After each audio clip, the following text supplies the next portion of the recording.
Vamos lá falar um pouquinho mais ainda sobre ondas, né, com a questão de propagação de pulsos aqui. O que que fala aqui a questão da UFSCar, né?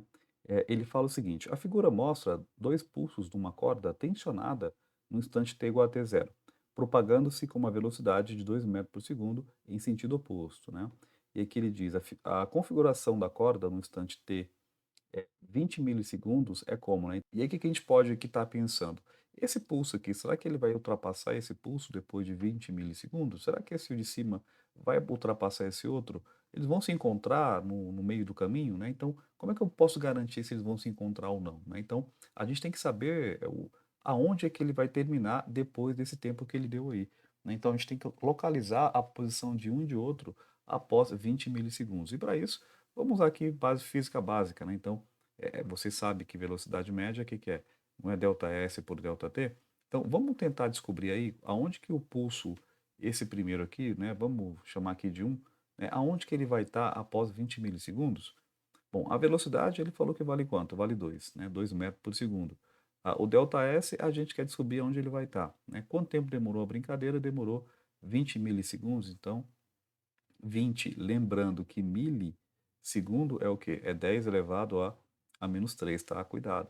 Então, brincando aqui de matemática, aquele 20 que está dividindo, ele vai passar para cima multiplicando, então fica delta S igual a 2 vezes, aqui menos 3, né? Não pode esquecer.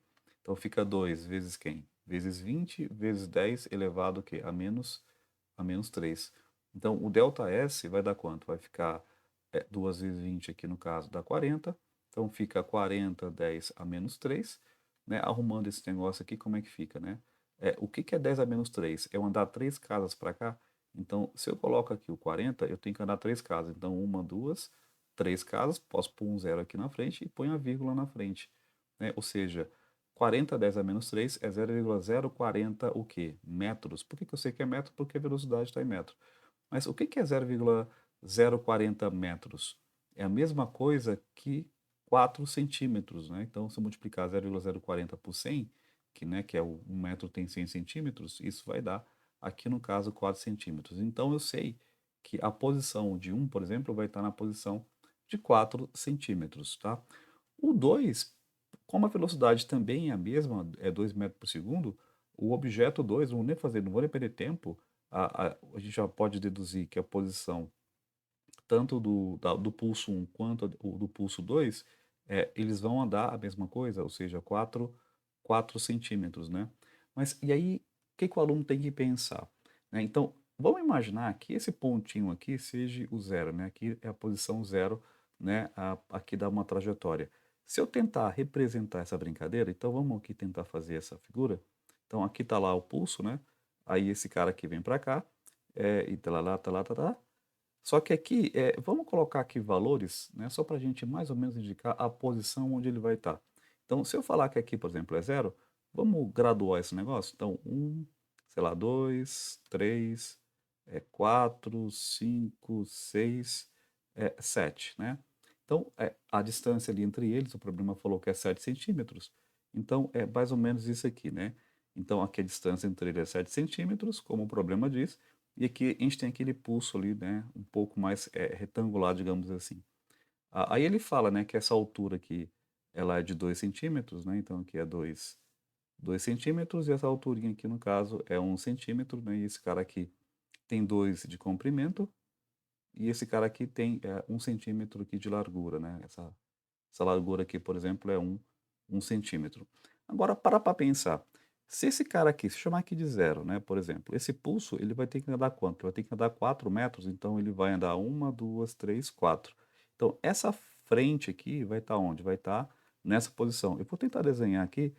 Vamos fazer de novo esse pulso aqui mais embaixo, né? E eu sei que ele vai terminar ali, né? Então, deixa eu aumentar ele, né? Ele vem para cá, tá, tá, tá e termina aqui, né, nessa direção aqui mais ou menos, né, tá um pouquinho tortinho, mas é por aqui, tá. Então esse aqui vai ter que dar 4 também, né, então ó, 1, 2, 3, 4, né, ele vai terminar justamente em cima daquele outro ali, então a gente tem a superposição desses 2 pulsos aqui no caso, né. Então se a gente tem a sobreposição de esses 2 pulsos, o que acontece? Eh, essa parte aqui, né, essa parte cancela essa altura cancela com essa altura. Vai sobrar o quê, né? Vai sobrar um pulso assim, né? Então vai sobrar um pulso pequeno, porque uma cancelou uma parte da outra, e aqui para cima vai sobrar um pedaço também para cá do outro, né? E aí qual medida que a gente vai ter mais ou menos desse pulso, né? Como aqui era 1 centímetro de altura, cadê? Aqui era 1 centímetro e aqui eram 2 centímetros de altura, então aqui sobrou quanto? Sobrou um. Aqui tinha quanto? Tinha 1 centímetro, aqui tinha 2. Então aqui vai ficar o quê, né? Vai ficar mais ou menos 1 centímetro para cá. Então a figura, né, que vai dar mais ou menos essa ideia, qual figura que tem aqui, né? Então aqui, por exemplo, a letra A não pode ser porque aqui praticamente o pulso é do mesmo tamanho que aquele, então o pulso não vai ficar do mesmo tamanho, porque como aqui vai ficar uma superposição, ele vai cancelar 1 centímetro, né? Então esse cara aqui não pode ser. Aqui também não tem nada a ver, né, com a figura que a gente está montando ali, como vocês podem ver. O item C também não, né, porque o pulso aqui, o que vem, ele não fica para cima, né, tá errado. A letra D, né, então a letra D, como pode ver, ó, bate um pouco aqui com o meu desenho, tá. Então meu desenho aqui mais ou menos bate com o item D, que é um pulso aqui para baixo, um pouco menor que o original, porque ele comeu aqui 1 centímetro dessa altura aqui, né, e o pulso que continua vindo para cá, ele perdeu de comprimento, ele tinha 2, vai ter agora só 1 centímetro, tá. Então aqui basicamente é o item D aqui como resposta, né, basicamente olhando aqui a questão de pulso. Então é só perceber a questão, né, de construção e destruição, né, ou seja, quando um fica um em cima do outro, né, o tamanho que eles vão ter, pode ter uma superposição ou um cancelamento, que no caso houve um cancelamento de parte desse pulso, né? E o item E não tem nada a ver com a figura que a gente montou, então aqui no caso de fato é o item D. Bacaninha?